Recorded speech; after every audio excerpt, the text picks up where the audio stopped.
At so ayan, hi guys! Welcome back sa channel natin at ito pag-usapan natin yung sinasabing dalawang ability ni Shanks na hindi niya ganun ginagamit, tinatago-tago niya pa yan pero magagamit niya sa paikipaglaban kay Imu. So dito ay medyo pinupush na etong si Shanks, siya yung magliligtas kay Luffy sa kamay ni Imu sama dyan sa may Elbaf. Pero siguro huwag natin masyadong pagdiin ng pansin yung darating itong si Shanks dyan sa may Elbaf at mag-focus tayo dun sa sinasabing dalawang ability nito ni Shanks na tinatago-tago niya. So kaya yan, huwag na natin patagalin pa. Simulan na natin yan. At eto ay dito muna tayo magsimula yung sa pagkakasaksak nga ni Imu dyan kay Luffy. So sa part na to medyo nakakatawa lang eh. Kasi diba nung una, nung nasaksak etong si Luffy, ang tanong sino yung magliligtas sa kanya. At eto dumating naman dyan etong si Gaban at somehow nagawa niyang maligtas si Luffy. But then ay sa katapusan nga ng 1190 ay talaga namang antindi na nangyari kay Gaban. Ayun, naputol siya dyan ni Imu yung kanyang braso.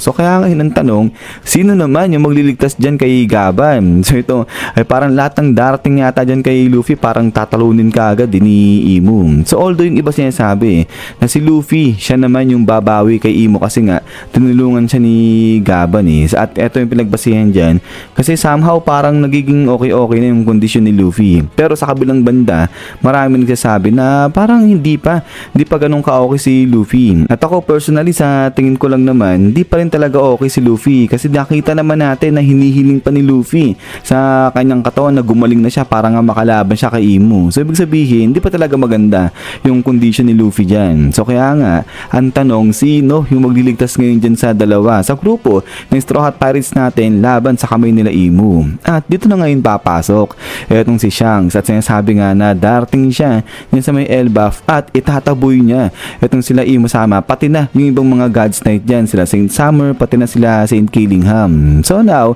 ang tanong, paano mangyayari yan? At so dito na papasok ngayon yung sinasabi na dalawang ability ni Shanks na hindi pa gaano na nare-reveal o na ipapakita ni Oda pero somehow ay napapayawan na tayo ni Oda. At yung iba nga ay sinasabi matagal na yung nakita eh sa laro ng One Piece natin. At actually, eto nga yan. Ito yung pinagbasihan kung ano, ito yung next attack na ipapakita sa atin ni Shanks. So play natin saglit yan.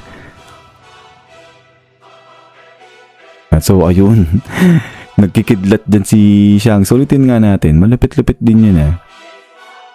At so ayan yung isa. At ito naman yung pangalawa na sinasabing ability ni Shanks.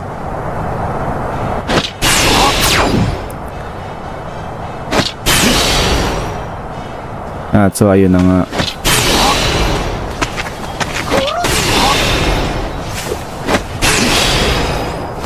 At so ayan, so dito makikita natin na dalawang ability yung pinagbasihan nga base rito sa games na to. So yung una, yung gumagawa nga ng kikidlat etong si Shanks so sa pamagitan nyo ng kanyang Conquer Haki. At pangalawa naman ay yung nagagawa ni Shanks na patigilin yung oras. So hindi naman ganun katagal, segundo lang. At yung isa pang pinagbasihan rito, yung patungkol yung sa paglikha ni Shanks ng kidlat ay eto naman yan yung sa ginawang atake nga ni Gaban laban dito kay Imu sama. So ito sinasabi nga ng One Piece community natin eh, simula nung makita nila itong atake ni Gaban na to ay posible na ganyan nga rin yung atake na pwedeng magamit ni Shanks laban kay Imu sama, lalo na parehas itong dalawa na to na nagtataglay ng Conquer Haki. At ito ina-assume natin yung mga advanced na gumamit ng Conquer Haki ay kayang gamitin o kayang gumawa ng ganyang klaseng atake na kung saan lilikha ka ng kidlat sa pamagitan ng Conquer Haki mo at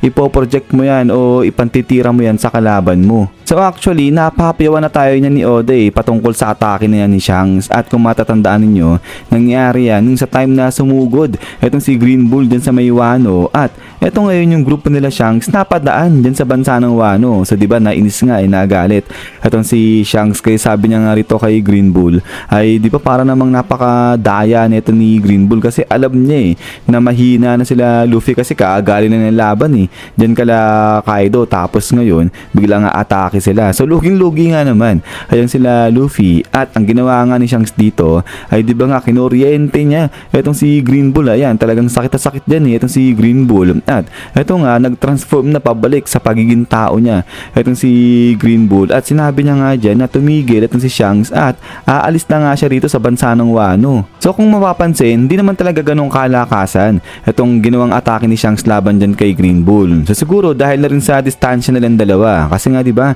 sobrang layo ni Shanks dyan kay Green Bull, pero ganun pa man rin talagang naging effective yan. So kaya nga how much more kung etong si Shanks nandiyan dyan mismo sa may area o sa katabi mismo yan ni Green Bull, face to face sila naglalaban. Baka kung ano na nangyari napano na talaga dyan etong si Green Bull. So kaya nga sinasabi na posible etong technique na to ni Shanks ayan yung gamitin niya para itaboy sila Imo Sama. So parang katulad sa nangyari sa may Egghead na kung saan diba si Emmet nirelease niya yung nut na kung saan nandoon yung Conquer Haki ni Joy Boy at eto nga nagsitalsikan dyan pabalik etong mga Gorosei natin dun sa may Marijoa. So ngayon ang tanong na lang rito ay ganong kalakas na yung inilakas ng Conquer Haki nito ni Shanks at uubra na ba yan laban dito kay Imo Sama. So kumbaga parang magagawa na ba ni Shanks na pabalikin din etong si Imo Sama dun sa may Marijoa gamit yung kanyang Conquer Haki. At so ayan ay so far ayan yung napipisil na parang tinatagong kapangyarihan o ability nito ni Shanks. So dalawa yan.